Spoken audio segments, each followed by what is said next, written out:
Ok, je vais essayer de faire preuve de solidarité en utilisant mon talent. Mais la première fois, j'avais tellement peur. Pourquoi ? Parce que j'étais issu d'une famille chrétienne. En Indonésie, ils nous rejettent parfois quand nous sommes chrétiens, même si on veut les aider ou leur faire du bien.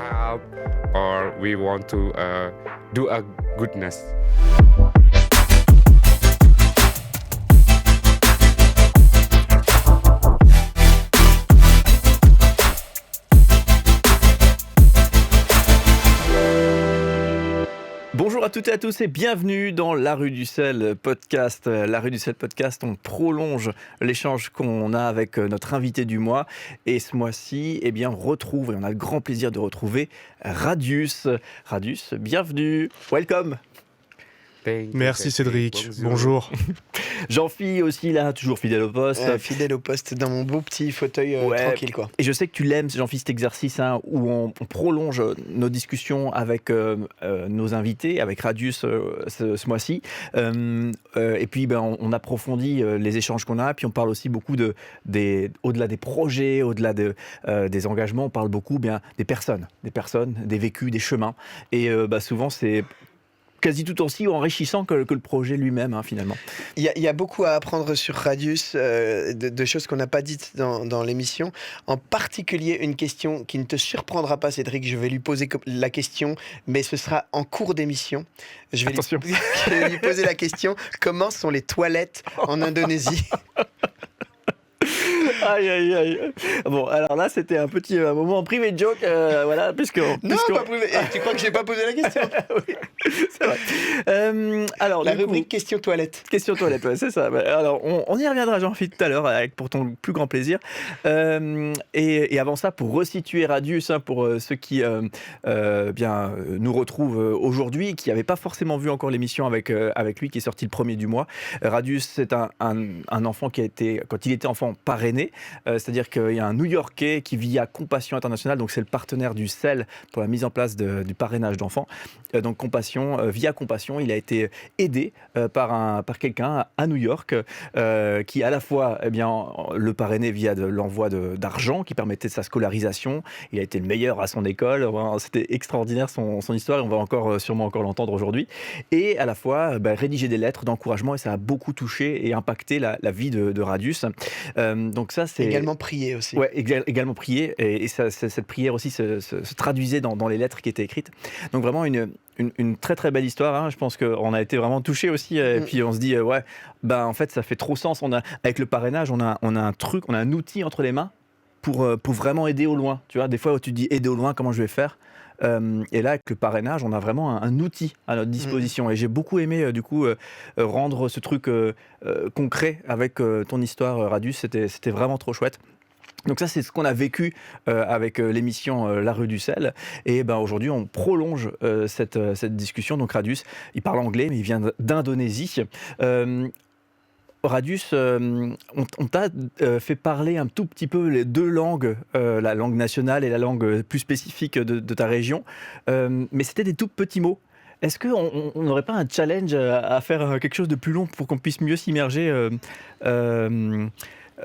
attention, est-ce que tu peux nous dire un souvenir marquant de cette journée de tournage qu'on a aujourd'hui là, mais nous dire ça dans une des langues d'Indonésie. Et je peux rajouter quelque chose à la consigne, c'est dans ta langue maternelle, et puis nous préciser quelle est ta langue maternelle, est-ce que c'est la langue locale ou la langue nationale ? Ok. Alors, en Indonésie, nous avons des règles au sujet de la langue nationale et des langues locales. Et pour des podcasts comme celui-ci, on est plutôt sur le mode langue nationale. Donc, il m'arrive parfois d'oublier ma langue locale. Mais quand je sors avec des amis, c'est surtout la langue locale qui ressurgit. C'est un peu automatique. Ok. Alors, peut-être que je vais parler le Bahasa, qui est notre langue nationale. Mais en fait, étant donné que j'entends beaucoup de français actuellement, j'en oublie la langue nationale.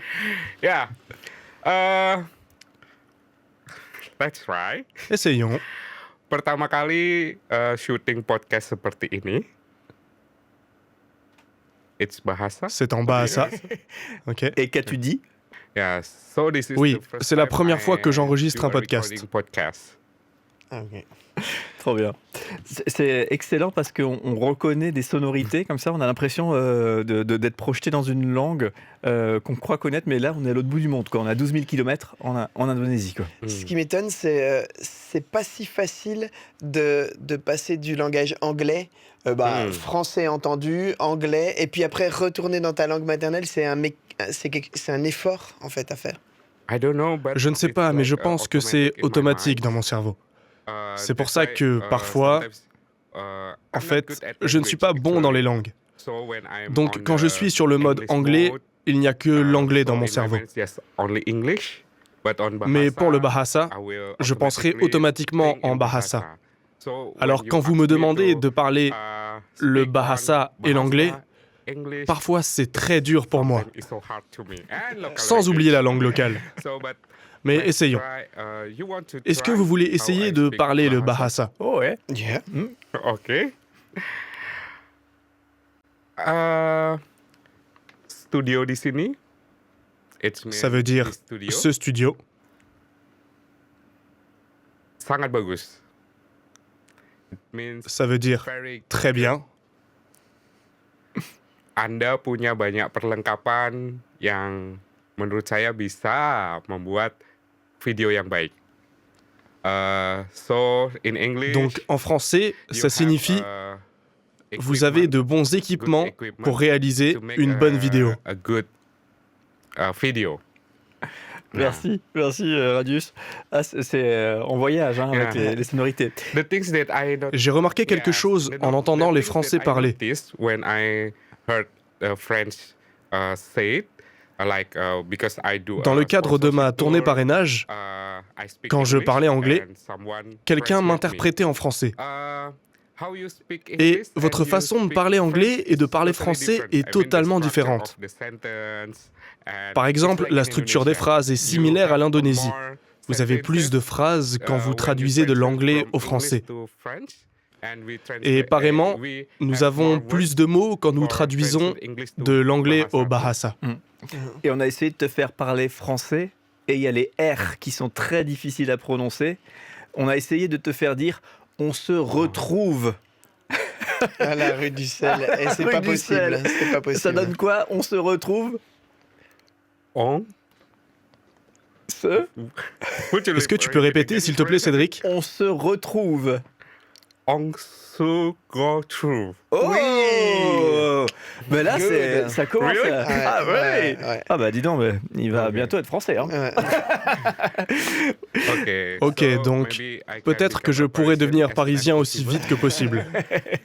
But not, Mais ne pas live vivre in à Paris. Maybe I will, Peut-être que je stay at vivrai à Strasbourg. Strasbourg. C'est bien ça? Oui. Eh ben dis donc. En plus, tu fais plaisir à tous les Alsaciens qui nous regardent là en disant ça. C'est ça, puisque les studios sont à Strasbourg, hein, pour ceux qui l'ont pas.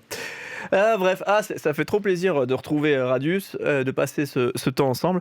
Radius, on a la même question qu'on pose à chaque invité pour démarrer ce podcast. C'est quand est-ce que la graine de la solidarité a poussé en toi? C'est quand les premières fois dans ta vie où toi-même tu as été solidaire avec d'autres, où tu as senti cette envie d'être solidaire avec d'autres? Est-ce que tu as un souvenir, un moment que tu vois? Ça correspond à quoi? Est-ce que c'est récent? Est-ce que c'est lointain? Ok. Ok. La La première fois que j'ai découvert la solidarité, c'était au centre, durant mes années lycée. Je ne sais pas pourquoi, c'est pour cela que je place ma confiance dans la Bible. Parce que selon mon expérience, la Bible est devenue ma source pour trouver la valeur de la vie.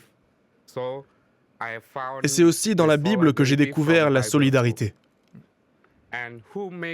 C'est elle qui m'a permis que cette idée de solidarité devienne une action concrète au centre. Vous savez que les jeunes aiment les challenges. Et c'est aussi mon cas. Quand j'étais jeune, j'aimais les défis. Alors, le centre nous a mis au défi de passer à l'action en mettant en pratique ce que nous avions dit et appris au sujet de la solidarité, en particulier auprès des personnes les plus marginalisées.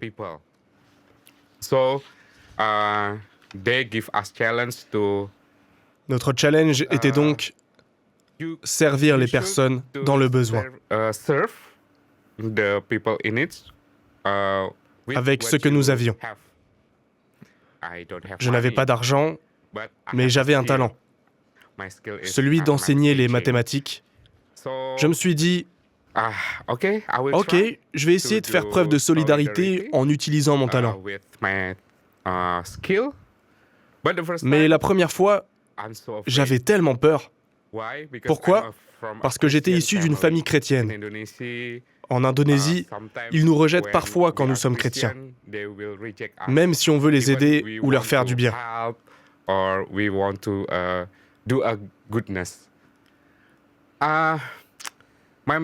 tuteur m'a alors dit, prions, parce que la prière est la base de la solidarité.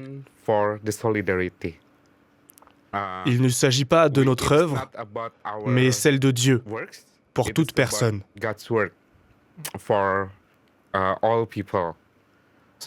Alors nous avons prié, et de cette prière, je dirais que j'ai eu assez de courage pour aller voir mes voisins et leur proposer un enseignement en mathématiques. Et waouh, leur réponse a été « Oui, tu peux enseigner les mathématiques ici, et tu peux utiliser mon lieu pour y enseigner. » Je crois que c'est la puissance de la prière. À partir de ce moment-là, j'ai commencé à rencontrer les enfants et les jeunes pour leur enseigner les mathématiques. Et quelque chose s'est passé dans mon cœur au moment où j'ai constaté qu'en les enseignant, ils passaient d'une méconnaissance à une capacité de résoudre les mathématiques.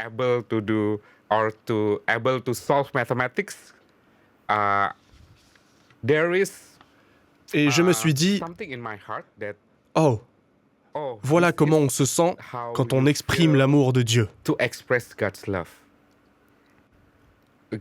Dieu ne dit pas seulement « je t'aime », mais il est venu dans le monde, vers nous, pour être avec nous et exprimer ce qu'il a dit à travers ses actions. C'est pour cela que j'ai appris que quand nous faisons face à des défis, nous ne sommes pas seuls, mais nous sommes une équipe. C'est pour ça qu'à chaque fois que nous faisons quelque chose, je constitue une équipe et nous combinons la prière et ce que nous avons.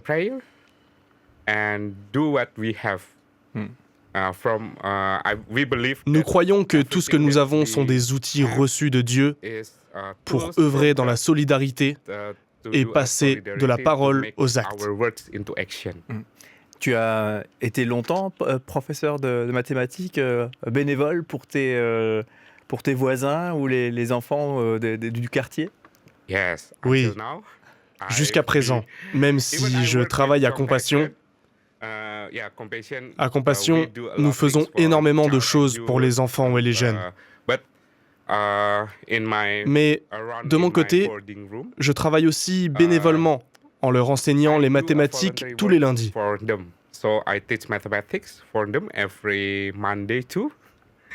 Alors, pourquoi je fais cela ?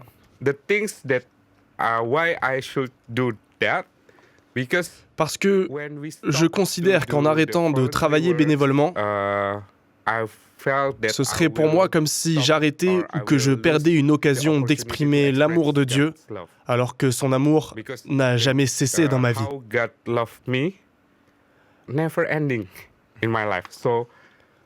Alors, je devrais exprimer l'amour de Dieu à chaque jour, à chaque fois que j'en ai l'opportunité, je devrais le faire. Donc peut-être que... Attendez.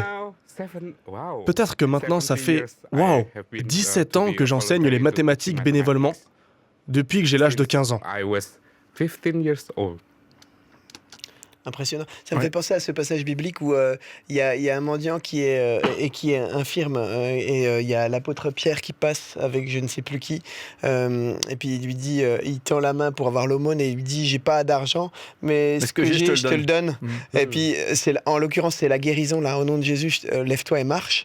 Et est-ce que c'est ça d'être chrétien, c'est on partage ce qu'on a, que ce soit apprendre les mathématiques ou que ce soit oui, l'apôtre Pierre n'a pas fait des mathématiques avec cette personne au bord de la route. Non, mais ça vient répondre à un besoin et on donne pas ce qu'on n'a pas, mais on donne ce qu'on a reçu. Bien sûr. Right. Tout à fait. Right. And Et selon mon expérience, pour rendre cela puissant, nous devrions être une équipe. Parce que j'ai une faiblesse. Mais mon ami a une force qui pourra surmonter ma faiblesse. Donc, quand on fait une œuvre de solidarité, nous devrions constituer une équipe car nous sommes le corps de Christ. Alors, en travaillant en équipe, j'ai appris sur la synergie et surtout la collaboration. Pas avec compassion, mais je travaille avec certains de mes amis avec lesquels nous avons créé une organisation qui s'appelle en Bahasa Prosi. Prosi signifie synergie de professionnels. Alors, peut-être que nous n'avons pas beaucoup d'argent, mais nous avons une connexion. Nous avons des relations au sein du gouvernement. Nous avons des aptitudes. Nous pouvons ainsi mettre en commun tout ce que nous avons pour servir les personnes les plus marginalisées. Nous travaillons dans 5 régions, sur différentes îles de l'Indonésie, et en collaborant ensemble, nous expérimentons un impact encore plus puissant.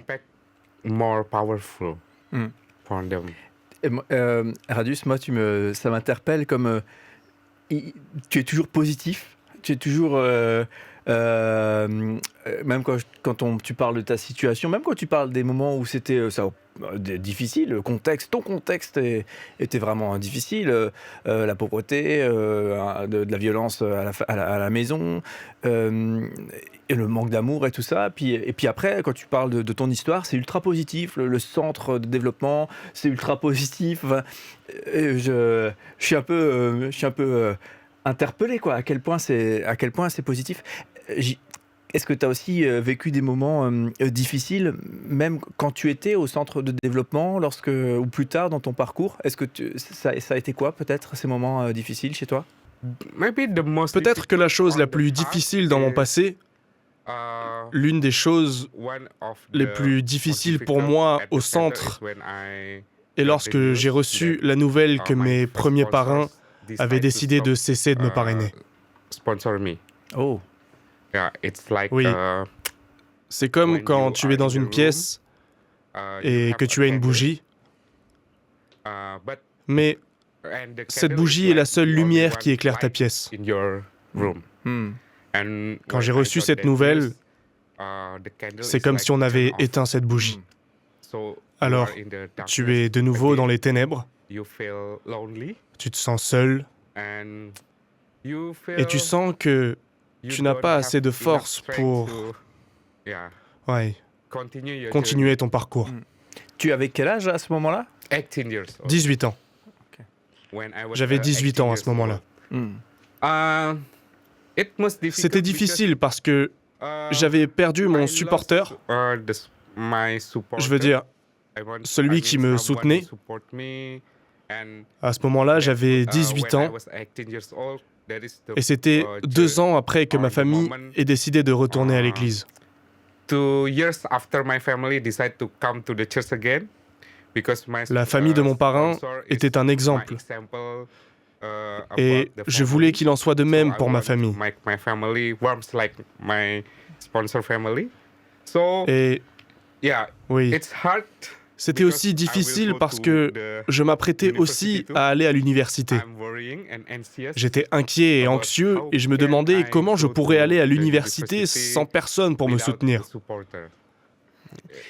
Oui, c'est là que je me suis senti seul. Est-ce que je peux te demander, et tu peux ne pas me répondre, est-ce que je peux te demander si à ce moment, depuis ce moment-là, tu as pu avoir contact avec ce parrain pour peut-être lui parler de ce moment? Ou est-ce que tu as envie de le faire? Au moment où ils m'ont envoyé leur dernière lettre, ils m'ont dit « Même si nous cessons de te soutenir en tant que parrain, sache que tu es toujours dans nos prières. » You know that you always in our prayer. Of course, Bien sûr, that words, quand j'ai appris qu'ils cessaient de m'accompagner, means nothing when I ces mots ne signifient heard rien. about stop the sponsorship. But after Mais plus tard, I tried to alors que je face the tentais de faire face à la réalité, my mentor mon tuteur m'a expliqué que peut-être que mes parrains faisaient eux-mêmes face à leur propre situation difficile qu'on ne connaît pas. Mais la chose la plus importante reste la prière. Et mon tuteur m'a dit, je crois que ton parrain prie pour que quelqu'un puisse te soutenir, même si ce ne sont plus eux. Et c'est peut-être, et on va écouter la suite de l'histoire, mais c'est peut-être aussi un message à envoyer à des gens qui décident de s'engager dans un parrainage, de dire attention, c'est pas un truc administratif. Vous avez une personne à l'autre bout de ce parrainage, un enfant en l'occurrence, et c'est pas, s'il y a des responsabilités, c'est pas à prendre à la légère. Limite, si vous n'êtes pas prêt à le faire de manière responsable, ne le faites pas, quoi. Vous n'êtes pas prêt à vous engager dans l'écriture de lettres, dans la connexion, dans la prière. Ne le faites pas, presque. C'est peut-être rude ce que je dis, c'est pas très communicant, mais... Je crois pas que ce soit même pas presque. Je crois que c'est vrai. Puisque l'attente est sur une réelle relation. C'est pas basé sur un truc où on se dit, on va récupérer de l'argent pour pouvoir donner de l'argent. Non, l'idée, c'est vraiment cette idée de connexion. Oui, exactement. Et vous savez, je réalise maintenant que si j'ai l'occasion de les rencontrer, je leur dirai « Je suis là, grâce à vos prières. Ça a été possible parce que vous avez prié Dieu qui est au contrôle de ma vie. Et Dieu m'a envoyé ma seconde marraine qui vient de Corée du Sud. Et tout cela a été rendu possible grâce à vos prières. C'est pour cela que, selon moi, les mots que je pourrais utiliser pour décrire la prière sont puissantes et significatives. Quand vous n'avez aucune piste ou aucun moyen de résoudre un problème, ou quand vous faites face à des difficultés, avant tout, priez. Oui, c'est ce que j'ai appris de mes parents. Alors, quand je fais face à des difficultés, ma première réaction est de prier. Et je ne sais pas pourquoi, mon ami m'a dit un jour, « On dirait que ta vie n'est pas difficile. » Alors qu'en fait, j'en ai beaucoup. Alors, comment prier? J'ai récemment appris, en étudiant sur les traumatismes en théologie, au sujet des lamentations, on ne prie pas uniquement pour de bonnes choses, mais nous pouvons aussi prier avec des lamentations. En pleurant, nous exprimons notre colère, notre dépression et notre anxiété pour en être libérés. Mais après nous être lamentés, j'ai découvert que, oui, je ne peux pas fuir la réalité qui est difficile.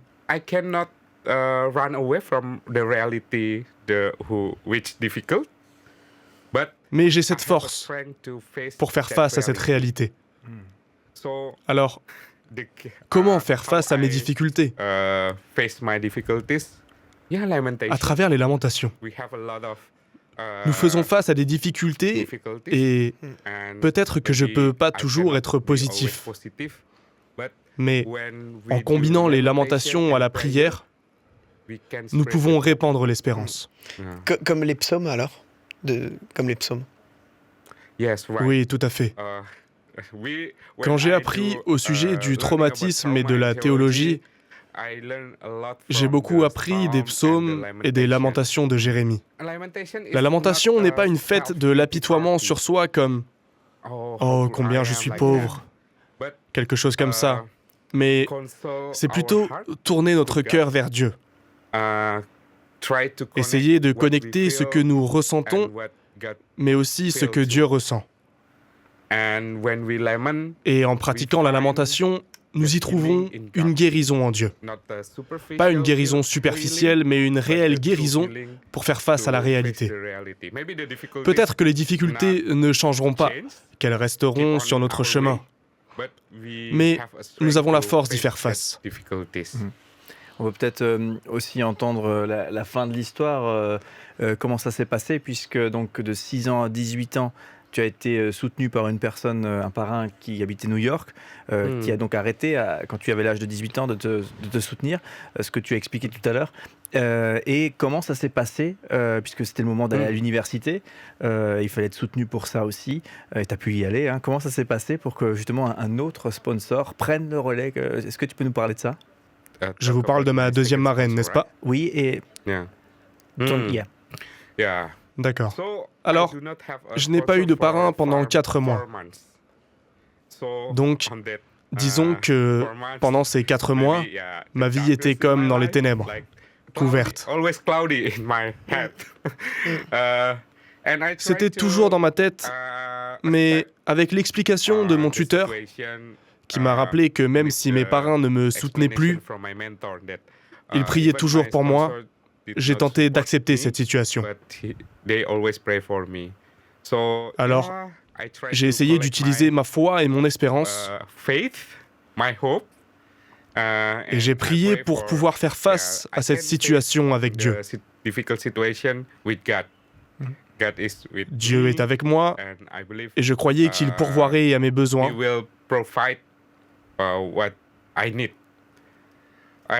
En fait, le soutien de la communauté a beaucoup joué, et sûrement beaucoup au centre, car je faisais partie d'un petit groupe. J'avais des amis proches qui m'ont soutenu durant cette période.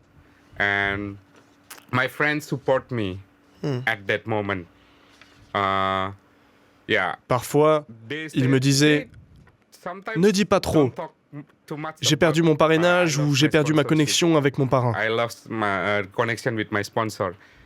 Ils ont essayé de me redonner le sourire.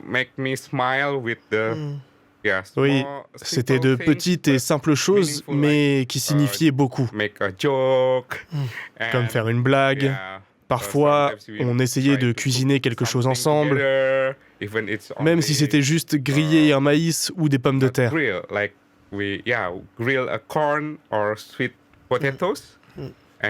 Et on mangeait ensemble. Leur présence dans ma vie, à ce moment, m'a aidé à continuer à m'accrocher dans cette situation. La bougie a été rallumée quand j'ai appris que j'avais une nouvelle marraine de Corée du Sud.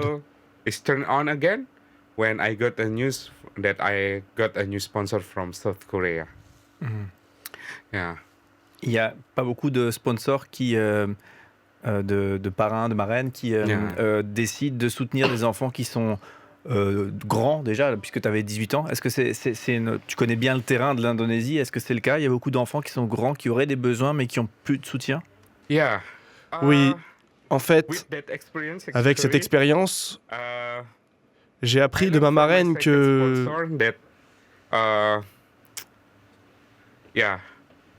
Je me souviens de la façon dont elle m'a soutenu. Oui. En fait, je vais vous partager. Oui, j'espère que je ne vais pas pleurer. Mais la première personne qui m'a offert un cadeau d'anniversaire, c'est ma deuxième marraine. Quand j'avais 19 ans, elle a envoyé de l'argent pour un cadeau et a demandé qu'on achète un sac à dos. Et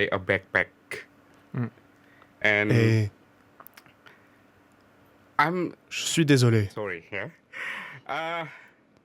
I'm so moved Je suis tellement ému because it is my first parce que birthday. c'était mon tout premier cadeau d'anniversaire. In my life, Dans ma vie, I don't je ne want voulais pas to me souvenir de ma date I d'anniversaire don't want to remember my birthday date because parce que, when I was durant mon childhood, enfance,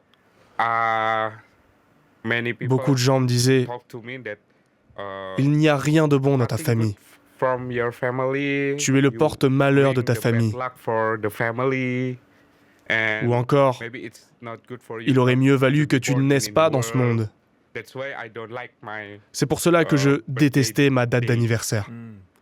But my Mais sponsor ma marraine s'est remember souvenue de cette that date date et elle m'a envoyé un and cadeau. sent me a gift. That gift Ce heals cadeau my a heart, guéri mon cœur. heals me. Il m'a guéri. Someone Une personne remember s'était my souvenue date de ma date and et give m'avait envoyé un cadeau. for me. À moi, That means ça I'm signifie wanted que je suis in the world. désiré dans ce monde. Wow. And Et elle m'a donné un he exemple give me parce que, example aujourd'hui, because I sponsor je parraine des the enfants à mon children tour. too. So when Donc, la for première the fois first que je time suis devenu I parrain, become a sponsor, I choose j'ai choisi young un jeune à people parrainer to be sponsored because parce que I know je connais ce the sentiment de feeling of solitude lonely quand vous n'avez when plus de parrain ou de you don't marraine have a pour vous supporter soutenir. who support you. Because La most plupart of des jeunes youth Indonésiens in Indonesia, reçoivent une forte pression de la part de leur famille leurs amis et de leur communauté. from friends, from community. So Donc, the need to le be besoin friends d'avoir des for amis youth est plus élevé en is Indonésie, higher je in pense. Indonesia. I think not only Et in pas Indonesia, seulement en but Indonésie, all the mais world. dans le monde entier. Not to Ils n'ont be pas besoin a d'un second second parent, mais plutôt but d'un to ami. be for friend for them. I learned from my J'ai appris de ma second sponsor seconde marraine que that, vous you n'avez don't pas need besoin de donner to beaucoup de give conseils many aux jeunes, advice for youth. mais vous You- pouvez être un ami You pour eux. can be a friend for them, and you will see Et vous how verrez your comment cette friendship amitié transformera la vie des the jeunes. youth's life. Because Parce que I learned j'ai too appris dans from la the Bible Bible que Jésus a dit à ses uh, disciples, that Jesus said to his disciple, "You are not. « Je ne vous appelle plus uh, serviteur, I will call you not parce que longer vous as a êtes mes servant, amis. because you are my friends." Mm. That's why, C'est pour cela que the words, les paroles de l'apôtre uh, Jean me from parlent John tellement, parce que j'ai vécu cette speaks expérience. to me so much because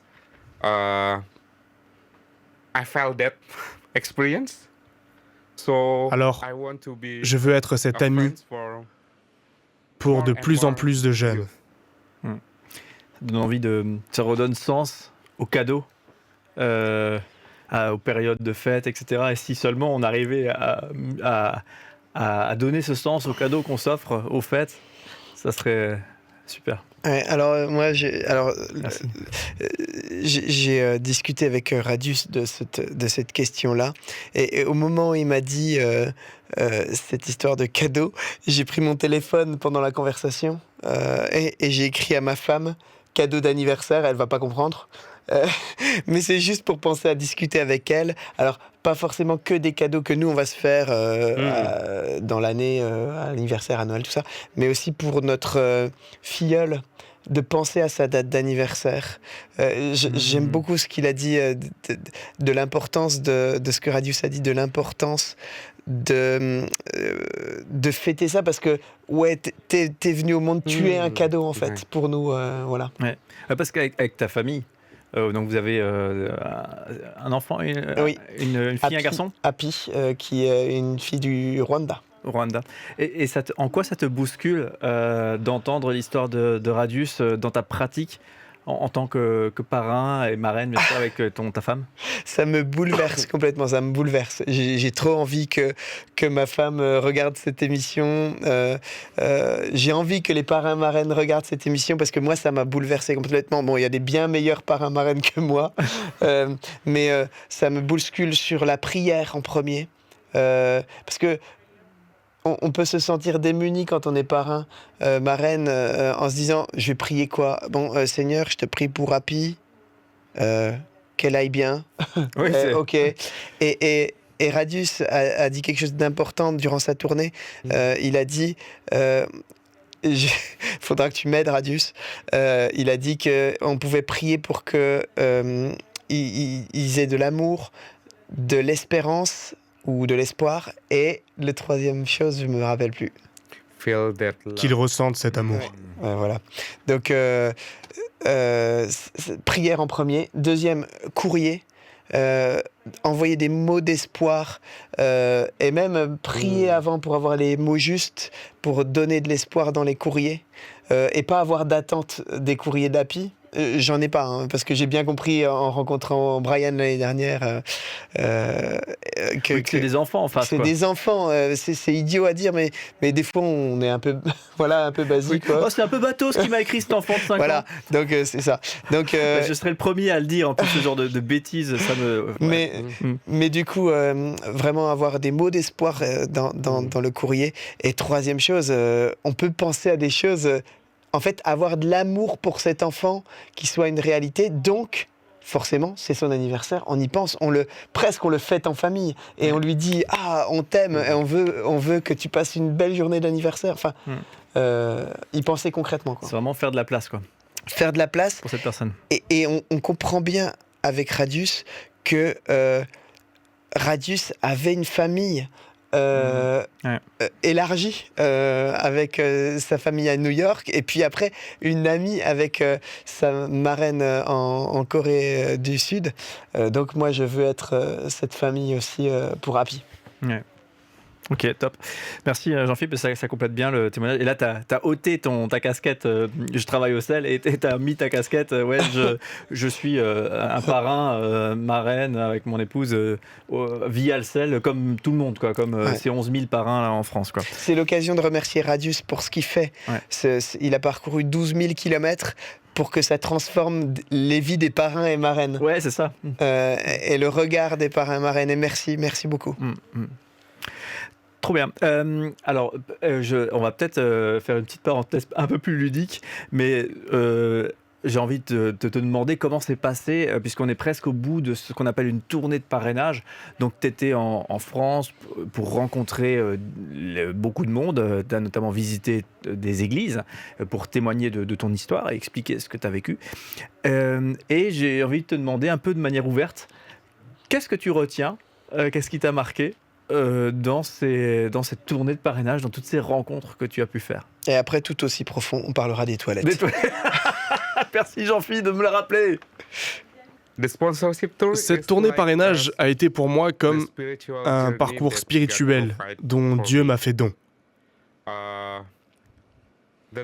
La première chose, la première impression que j'ai eue quand je suis venu en France, c'est qu'être chrétien en France n'est pas facile. Vous ne pouvez pas parler librement de votre foi, n'est-ce pas? Mais les chrétiens d'ici essayent aussi de soutenir d'autres chrétiens. Je veux dire, à travers le parrainage. C'est l'effort et la mise en pratique des œuvres de ceux qui font partie du corps de Christ. Vous avez ressenti notre douleur. Et vous agissez pour soutenir les enfants, les réfugiés. Et c'est ce qui m'a le plus parlé. Vous n'êtes pas chrétien simplement à cause de votre bonne doctrine. Mais j'ai appris et j'ai vu que vous alliez vos paroles à vos actions. La seconde chose, j'en ai pleuré. Je suis allé à la conférence de femmes entre elles.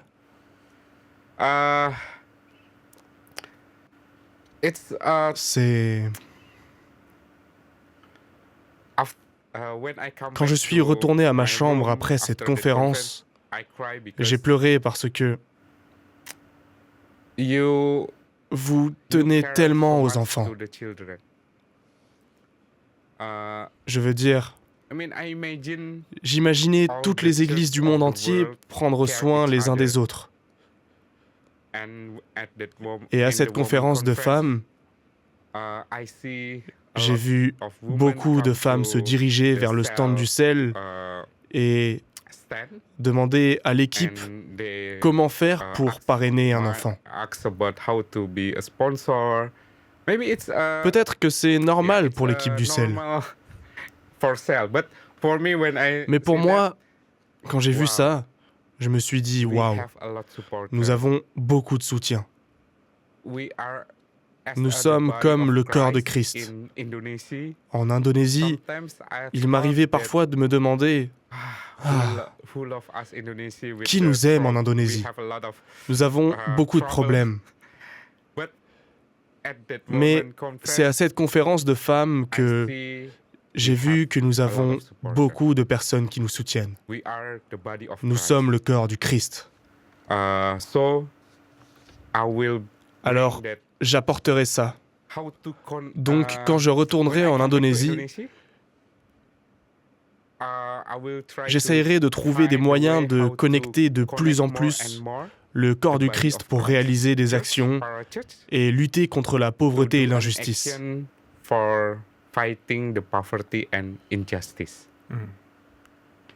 Parce que nous ne sommes pas seuls.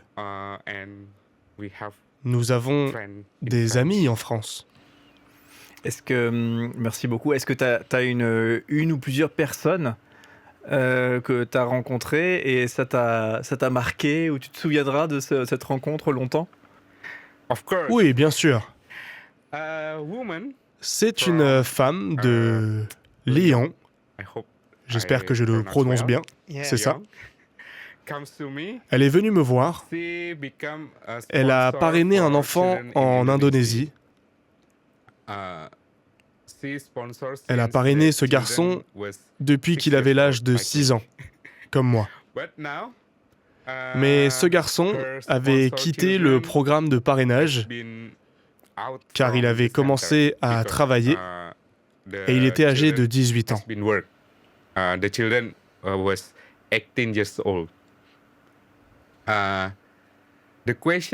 Alors elle est venue me voir et m'a demandé « Comment se porte mon filleul à présent ?» Étant donné qu'il avait quitté le centre, nous n'avions plus de données d'informations le concernant. De mon côté, je pouvais me dire « D'accord, il a 18 ans. Il est mature. Oui, il a trouvé du travail et sera en mesure de continuer son chemin de vie. » Mais cette femme qui était venue me voir s'inquiétait toujours pour son ancien filleul. Alors, j'ai pensé, et si on créait un suivi ou une association d'anciens enfants parrainés? Ainsi, même si les parrains ne peuvent pas forcément avoir un retour sur les conditions spécifiques liées à leur ancien enfant parrainé,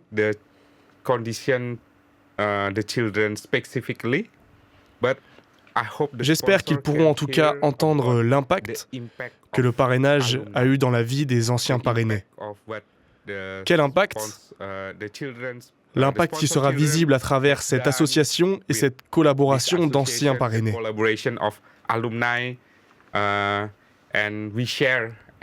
Et je prie qu'un jour, quand cette association d'anciens parrainés aura été créée, et que nous enverrons des nouvelles aux anciens parrains, ils remercieront Dieu parce qu'ils réaliseront l'impact que leur parrainage a eu, non seulement dans la vie des enfants, mais aussi dans celle de leur communauté. C'est ce que j'ai pu retirer de cette conférence. Oui, créer une association d'anciens parrainés. Ah, oui, je pleure parce que nous avons de nombreux enfants dont la vie a été transformée. Alors, pourquoi on ne se rassemblerait pas pour créer cette association d'anciens enfants parrainés et faire quelque chose pour nos communautés? On enverrait ensuite des nouvelles aux anciens parrains et ils rendraient grâce à Dieu. Et peut-être qu'en fait, il ne s'agit pas de nous, les anciens parrainés, mais les parrains remercieront Dieu qui aura fait de grandes choses à travers le parrainage d'enfants. Et j'espère, moi, que tes sponsors auront l'occasion de voir ces émissions et de voir tout l'impact de leur soutien et de la manière dont aujourd'hui tu peux en témoigner, quoi. Je trouve ça assez magnifique. Dernière question sur cette tournée, peut-être que tu en auras d'autres aussi, Jean-Philippe, mais moi, alors ça c'est un peu cocasse, un peu rigolo. J'aimerais savoir, est-ce que tu as mangé un truc français qui t'a surpris?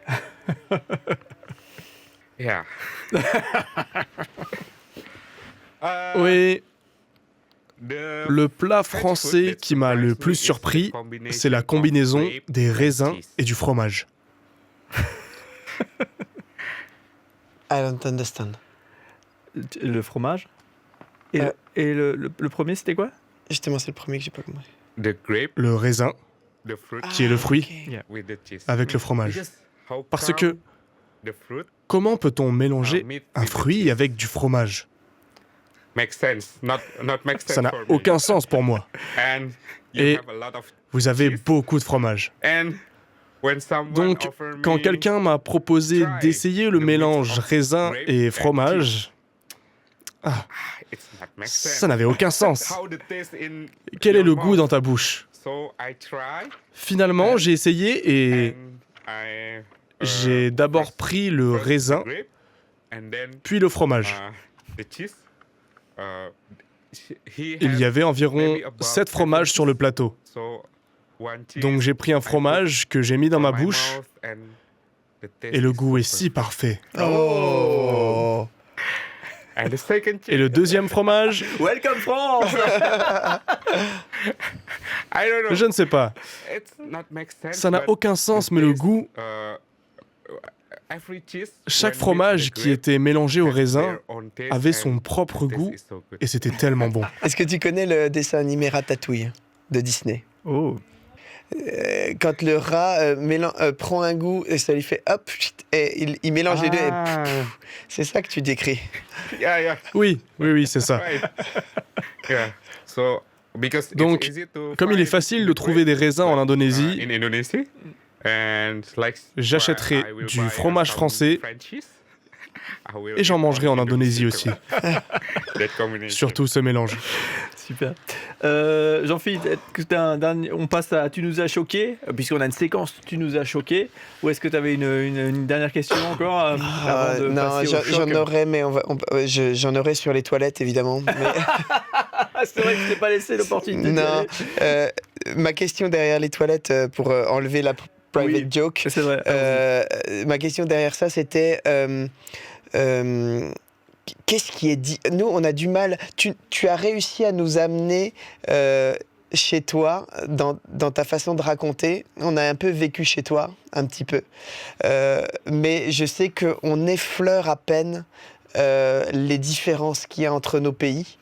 Et ma question derrière les toilettes, c'est... c'est bizarre. C'était de dire...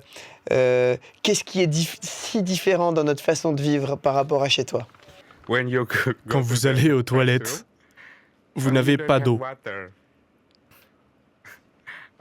Enfin, je veux dire... Ok, j'ai compris. Vous n'avez que du papier toilette. Oui. It's weird.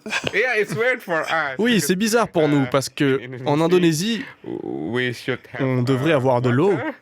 Je comprends pourquoi tu voulais pas répondre à cette question. C'est délicat. Merci Jean-Philippe, merci de l'avoir posé. Yeah. So, Oui, donc, au sujet de la question sur les toilettes, peut-être que la différence, c'est que chez moi, les toilettes sont d'1 mètre sur 1 mètre. Yeah, one meters times 1 meters. J'ai pas compris. C'est la taille des toilettes. Ah oui, oui, oui. Okay. The ratio. And, Oui, et most of la plupart des Indonesians do not Indonésiens have the n'ont pas le siège des closet, toilettes pour s'asseoir. where you can sit down. You must, On l'appelle, we call it, Comment how on you l'appelle? call it? You don't Vous n'êtes pas sit, but- assis, mais... Chez nous, c'est les toilettes turques. Les toilettes turques chez nous, ouais, ça s'appelle ça. Yeah. Oui, Ok. And- Yes, Tes you 2 must- pieds. Yeah, Ok. right. Belle You do, conversation, ça fera des extraits. Ah ouais, on est content, Jean-Philippe, que t'aies posé cette question. Yes, right. oui, exactement. And Et most of my, la plupart de mes friends amis from dans another d'autres pays country cannot ne do that, peuvent pas faire ça. because you, Parce que vous, yeah, for us it's pour nous, c'est normal, but not mais normal for- pas pour vous, en fait. for you, actually. Yeah. Faut faire attention à pas tomber dans le trou, quoi. Bref. Allez, c'est bon. Jean-Philippe, une autre question Ça, peut-être c'était une bonne réponse. Merci, Voilà. merci. Yeah. J'ai compris maintenant, grâce à ta réponse, que c'était une mauvaise question. Yeah. Ouais, c'est vrai qu'on rencontre des invités hein, qui nous font voyager sur le terrain et on se rend compte que des fois le terrain a rien à voir avec ce qu'on connaît nous, donc c'est pas toujours facile de se projeter, de bien se rendre compte. Séquence, tu nous as choqué. Voilà, ça nous a interpellé ce que tu as pu dire. Jean-Philippe, est-ce que Radius t'a choqué à certains égards et si oui, pourquoi? Ouais, bah moi ce qui m'a choqué, ça a été tout au long de ma rencontre avec Radius, et ça a bien été confirmé dans cette émission, cette façon dont il a... Et d'ailleurs, dans cette émission, il l'a très très bien expliqué, et ça, je vais repartir avec ça, c'est cette façon, comme tu l'as souligné Cédric, qui voit les choses positivement, qui montre un visage positif, et en plus, son explication dans ce podcast est très forte parce que il nous encourage à nous déverser devant Dieu, déverser notre cœur, en se lamentant devant Dieu, mais sans être larmoyant, quoi. Ouais. Et puis à aller de l'avant avec Dieu, et c'est très encourageant, surtout venant de quelqu'un qui a vécu et qui vit encore des choses très difficiles pour nous qui sommes privilégiés à beaucoup d'égards. Ouais. Pour continuer un petit peu, prolonger ce que dit Jean-Philippe, j'ai été vraiment interpellé par le parrainage. C'est un outil qu'on a à notre disposition pour aider efficacement et concrètement une personne, un enfant là au loin, mais qui est clairement identifié et qu'on peut rapprocher de notre famille, comme tu l'as si bien expliqué, et à quel point c'est vrai ce rapprochement. Et franchement, tu sais, moi, je sais pas si c'est français, j'en sais rien. Peut-être. Moi, j'ai ce truc un peu d'être critique, c'est peut-être un petit peu une arnaque cette affaire, tu sais, où on fait de l'argent sur le dos de la solidarité internationale. Où va l'argent exactement, tu vois? Moi, franchement, je le confesse, j'ai parfois ce genre de réflexe. À très vite penser ça, à très vite soupçonner le mal. Je ne sais pas si beaucoup partagent ça. Moi, j'ai un peu ce mécanisme qui me vient très, très vite, c'est vrai, je l'avoue, lorsqu'on me propose de financer quelque chose. Et franchement, ça m'a fait beaucoup de bien d'entendre à quel point c'est un outil, pour ceux qui veulent le saisir, il n'y a aucune obligation, mais si tu as envie d'aider un enfant au loin, il y a un outil qui marche, qui est efficace et qui porte du fruit. Et Radius nous explique ce qui se passe quand on est à l'autre bout du câble, à l'autre bout de cet outil, et qu'on est bénéficiaire. Voilà, et j'ai trouvé ça magnifique, et j'ai trouvé ça très chouette de pouvoir l'illustrer. Donc je ne sais pas si j'ai été choqué, mais si j'ai été choqué au sens où j'ai été un peu remué, bousculé, désarçonné un petit peu de mes trucs de « Oh, mais comment c'est possible ?» et à me laisser plutôt bercer par voilà, ton témoignage et l'amour qui se dégage de tout ça, et l'envie de pratiquer l'amour, en fait, la charité, la relation, l'entraide. Ouais. Il y a quelque chose en rencontrant Radius. J'avais pas de doute là-dessus avant de rencontrer Radius, mais il y a quelque chose qu'on doit quand même dire. C'est quand on rencontre un ancien bénéficiaire du parrainage. Moi, c'est le 3e que je rencontre en chair et en os. Et j'exclus quand je les ai croisés à peine dans des émissions de radio. C'est arrivé dans le passé aussi, mais là vraiment, la dernière année, j'en ai croisé 3 avec qui j'ai pu vraiment bien discuter. C'est pas pour rien qu'on parle de parrainage et de relations individuelles, parce que quand on rencontre Radius, quand on rencontre Brian, comme on l'a fait à la rue du Sel la saison passée, ou Moulanda Jimmy Juma, que j'ai vu à une conférence, on rencontre 3 personnes complètement différentes, avec des parcours complètement différents, et où le parrainage a eu un impact positif, avec des points communs certes, mais c'est vraiment des histoires individuelles. Donc ça fait du bien pour beaucoup, mais c'est aussi des relations individuelles. Oui, puis il y aura des parcours individuels derrière aussi, avec parfois des parcours réussis et parfois des parcours qui échouent aussi, j'imagine. Ouais.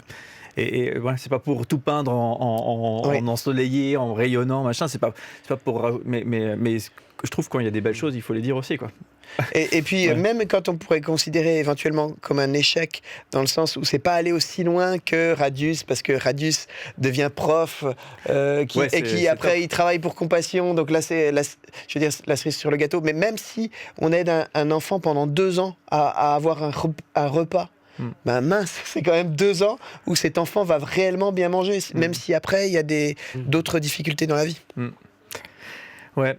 Merci beaucoup en tout cas Radius pour tout ton témoignage et franchement je crois qu'on a été on a vraiment été nourris par tout ce que tu as pu apporter et on est très heureux que tu aies pu goûter le fromage mélangé avec le raisin. Bilan pour conclure. Radius, je te pose la question à toi. Comment tu as vécu ce moment d'émission ou ces moments d'émission qu'on a pu vivre dans le cadre de la rue du Sel?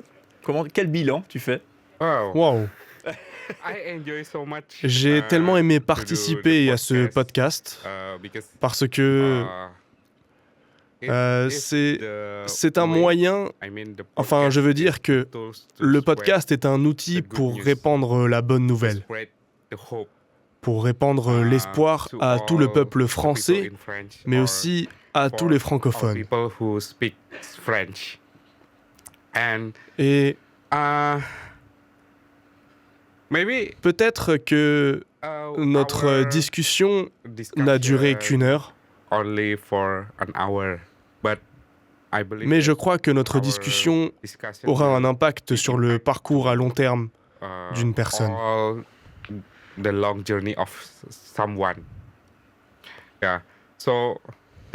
C'est pour ça que je suis vraiment heureux d'être là. C'est un privilège et un honneur pour moi d'être là, à discuter et partager avec vous. Il ne s'agit pas seulement de mon témoignage, mais c'est l'histoire de Dieu dans ma vie. Et oui, je prie que ce podcast soit une bénédiction pour tous les francophones et qu'ils y trouveront de l'espoir.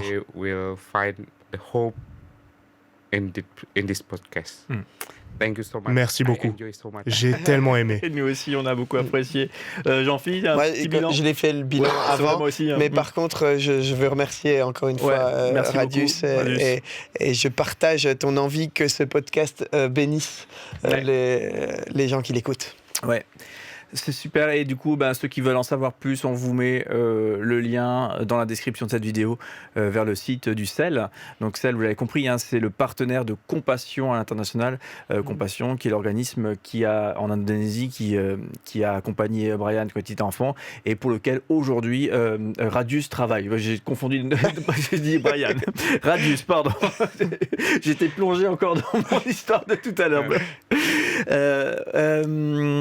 Du coup, on vous met le lien, ça c'est ce qu'il faut retenir de ce que j'ai essayé de dire, dans la description, et n'hésitez pas à aller visiter du coup le site du CEL, puisque vous retrouverez des infos sur tout ça pour prolonger cette émission. Ce qui est chouette, c'est que vous retrouvez pas juste une case, je fais un don ou je sais pas trop quoi. Vous y retrouvez aussi les visages des enfants, des vrais enfants que si vous le souhaitez, vous pouvez soutenir. Et je trouve, voilà, encore une fois, on est dans le même registre. C'est pas des numéros, c'est pas un truc désincarné, c'est des vraies personnes en face, quoi. C'est des vrais enfants qui sont là. Donc voilà, vous les retrouvez, ces vrais enfants, une partie d'entre eux en tout cas, qui se présentent à vous sur le site du CEL. Donc comme dit le lien dans la description de cette vidéo. Jean-Philippe, merci beaucoup. Merci à toi, Cédric. Radius, merci beaucoup. Merci beaucoup. C'était vraiment chouette de t'avoir. Merci à la technique aussi pour cette série d'enregistrements La Rue du Sel. Et puis, nous, on vous dit à très très vite. Vous le savez, un premier du mois, une émission qui vous est proposée, une nouvelle émission La Rue du Sel avec un nouvel invité. Et le 15 du mois, vous retrouvez cette partie podcast où on va un tout petit peu plus à la découverte de la personne qui nous a présenté son projet le premier du mois. Voilà. Vous pouvez faire simple, vous vous abonnez à la page YouTube. C'est le plus simple, c'est le mieux. Allez, merci vraiment de nous suivre et on espère que ça vous a touché, que ça vous a inspiré. En tout cas, c'est l'objectif. Allez, portez-vous bien, soyez solidaires et plein de bisous. Bye.